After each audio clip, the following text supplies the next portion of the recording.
सोचें, एक ऐसी किताब जो इल्म नहीं बल्कि मौत का वादा करे। ऐसी ही एक किताब है शम्सुल मारिफ, और आज हम इसी किताब के राजों से पर्दा उठाने वाले हैं। एक ऐसी किताब जो सदियों से खौफ और पुरअसरारियत में लिपटी हुई है। अक्सर लोग इसे दुनिया की सबसे खतरनाक किताब मानते हैं, लेकिन सवाल ये है कि क्या ये सब सिर्फ सुनी सुनाई बातें हैं, पुरानी कहानियां हैं, या इसके वर्कों में वाकई कोई ऐसी तारीख ताकत छुपी है जिससे डरना चाहिए। अच्छा, तो इसके बारे में जो किस्से मशहूर है ना, वो बहुत खौफनाक हैं। कहते हैं कि जिसने भी इसे पढ़ने की हिम्मत की, उसका अंजाम या तो पागलपन हुआ, या वो किसी आसिब के साए में आ गया, या फिर एक ऐसी पुरअसरार मौत जिसकी कोई वजाहत नहीं है। और सच पूछें तो यही कहानियां हैं जो इसकी तारीख शोहरत की असल वजह हैं। तो ये सब सुनकर जहन में एक ही सवाल आता है, आखिर इतनी खौफनाक किताब लिख कौन सकता है? क्या ये किसी इंसान के बस की बात थी, या फिर इसे लिखने वाली कोई ऐसी मखलूक थी जो हमारी दुनिया की नहीं? तो बात करते हैं इस खतरनाक हद तक पुरअसरार किताब की। देखें, आमतौर पर किताबें तो इल्म और रोशनी का जरिया होती हैं, है ना? लेकिन शम्सुल मारिफ जैसी कुछ किताबें, इनके बारे में कहा जाता है कि वो अपने अंदर एक ऐसा अंधेरा रखती हैं जो पढ़ने वाले की रूह तक को निकल सकता है। इसका नाम है शम्सुल मारिफ, यानी इल्म का सूरज। लेकिन सितम ज़रीफ़ी देखें, ये कोई आम इल्म नहीं है। ये तो जादू, इल्म नुजूम और तिलिस्मात पर मबनी एक बहुत पुरानी कुरून वस्ता की किताब है। समझ लें कि ये ममनुआ फ़नून का एक ऐसा ख़जाना है जिसे छूना भी मना। अब आते हैं इसके पुरस्कार मुसन्निफ की तरफ। आखिर ये किताब लिखी किसने थी? ये वो सवाल है जहां आके हकीकत और अफसाने की लकीर बहुत धुंधली हो जाती है। अच्छा, इसकी तसनीफ के बारे में ना दो बिल्कुल मुख्तलिफ नज़रियात हैं। एक नज़रिया तो ये है, और ये काफ़ी दिलचस्प है, कि इस किताब का इल्म इतना गहरा और पेचीदा है कि ये किसी इंसान का काम हो ही नहीं सकता, यानी इसे जिन्नात ने लिखा है। और फिर दूसरा नज़रिया है, जो ज़्यादातर माना जाता है, वो हमें तारीख़ में एक ख़ास शख्सियत तक ले जाता है। और वो शख्सियत हैं अहमद अल-बूनी। ये 13वीं सदी के एक मिस्री आलिम और सूफ़ी बुज़ुर्ग थे। वो इल्मुल आदाद यानी न्यूमरोलॉजी, इल्म नजूम और तिलिस्मत के तो मास्टर माने जाते थे। और यही वो सारे उलूम हैं जो शम्सुल मारिफ की बुनियाद हैं। इनकी अपनी ज़िंदगी भी काफ़ी पुरअसरार थी, जिस वजह से लोग मानते हैं कि ऐसी किताब वही लिख सकते थे। और सबसे दिलचस्प बात पता है क्या है? अल-बूनी ने खुद अपनी ही किताब के शुरू में एक बहुत सख्त वार्निंग लिखी थी। उन्होंने साफ साफ कहा था कि इस किताब में बेपनाह ताकत है, और इसे सिर्फ अच्छाई के लिए इस्तेमाल करना, बुराई या गलत मकासद के लिए हरगज़ नहीं। यानी वो खुद इसकी ताकत के खतरात से वाकिफ थे। तो अब सवाल ये उठता है कि इस ममनुआ इल्म के राज आखिर हैं क्या? इस किताब में ऐसा क्या लिखा है, और ये सारा इल्म आया कहाँ से? चलें जरा इसमें गहराई में उतरते हैं। जो कहानी मशहूर है उसके मुताबिक इस इल्म का जरिया भी किसी अफसाने से कम नहीं। कहा जाता है कि अहमद अल-बूनी को ये सारे राज मिस्र के किसी अजीम हरम के अंदर एक बहुत पुराने ताबूत में रखी हुई कदीम तहरीरों से मिले थे। सोचें जरा, अहराम मिस्र के अंदर छुपे राज।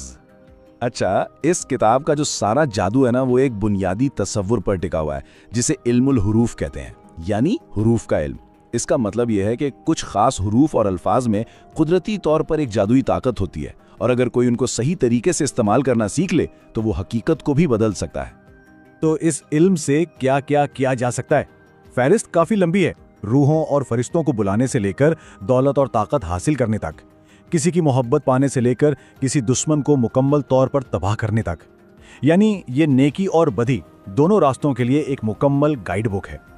किताब का एक बहुत बड़ा हिस्सा खास तौर पर जिन्नात के लिए वक्फ है, और ये सिर्फ उन्हें काबू करने के तरीके नहीं बताती, बल्कि इसमें तफसील से बताया गया है कि जिन्नात कैसे रहते हैं, उनके नाम क्या हैं, और तो और उनसे शादी तक कैसे की जा सकती है। जाहिर है ये एक ऐसा इल्म है जिसके साथ छेड़छाड़ करना आग से खिलने के बराबर हो सकता है। लेकिन जैसा कि कहते हैं, हर ताकत की एक कीमत होती है, और इस किताब की ताकत की कीमत एक बहुत ही खौफनाक लानत थी। एक ऐसी लानत जिसकी कहानियां आज भी लोगों को डराती हैं।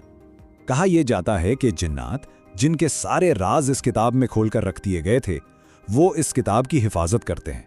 वो नहीं चाहते कि कोई इंसान उनके राजों तक पहुंचे, और जो कोई भी इसको पढ़ने की कोशिश करता, वो या तो पागल हो जाता, या उस पर किसी जिन का साया हो जाता, या फिर उसे किसी बहुत ही खौफनाक मखलूक का सामना करना पड़ता।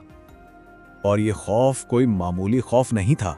100 साल से ज्यादा, 1 सदी से भी ज्यादा अरसे तक इस किताब के असली नुस्खे को किसी ने छूने तक की हिम्मत नहीं की। ये बस अलमारियों में बंद पड़ी रही अपनी ताकत और अपनी लानत के साथ। अब शायद कुछ लोग सोचें कि ये तो सब पुरानी बातें हैं, लेकिन ज्यादा दूर ना जाएं। 2003 की बात है। मिस्र का एक बहुत मशहूर जादूगर था, अल फिलकी। मशहूर था कि इसके पास इस किताब का एक गुमशुदा हिस्सा मौजूद था, और फिर वो अचानक मर गया। इसकी मौत बहुत अजीब और पुरतशद्दुद थी। पोस्टमार्टम रिपोर्ट में यह बात सामने आई कि उसके जिस्म के अंदरूनी आज़ा बुरी तरह टूटे हुए थे, जैसे किसी ने अंदर से हमला किया हो। और मानने वाले यही मानते हैं कि उसने एक नाकाम अमल किया था, जिसके बाद एक जिन ने उसे मार डाला। ये उस किताब की ताकत से खेलने की कीमत थी। लेकिन कहानी यहां खत्म नहीं होती, बल्कि अब इसमें एक बहुत बड़ा मोड़ आता है। वो किताब जो आज हम शम्सुल मारिफ के नाम से जानते हैं, वो शायद असल किताब है ही नहीं। देखें, हुआ ये कि अलबूनी ने जो असल नुस्खा हिरन के खून से चमड़े पे लिखा था, वो 1 सदी तक तो खौफ की वजह से पड़ा रहा और फिर गायब हो गया। सदियों बाद इसकी एक नकल सामने आई, लेकिन उस नकल शुदा किताब को तब्दील कर दिया गया था। कहा जाता है कि इसमें से सबसे खतरनाक हिस्से, वो हिस्से जिनसे लोग पागल हो जाते थे, वो हटा दिए गए। तो जो किताब आज मार्केट में मिलती है, वो इस बदली हुई मिरास का हिस्सा है, असल किताब का शायद सिर्फ एक अक्स। लेकिन इस तब्दीली के बावजूद आज भी ये किताब उतनी ही मुतनाज़ा है। क्यों? क्योंकि इसमें सिर्फ इस्लामी नहीं, बल्कि यहूदी कबाला और ईसाई रिवायात के अनासिर भी शामिल हैं। इसमें हज़रत सुलेमान अलैहिस्सलाम से मंसूब जादू के तरीकों का भी जिक्र है। इसीलिए बहुत से उलमा इसे गैर इस्लामी, हत्ता के कुफ्र तक करार देते हैं और इसके अमाल को आज भी खतरनाक समझते हैं।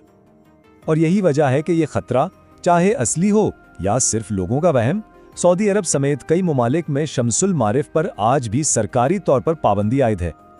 तो आखिर में एक सवाल रह जाता है, अगर किसी किताब की ताकत सिर्फ उस पर यकीन करने वालों के जहन में हो, तो क्या उससे उसका खतरा कम हो जाता है?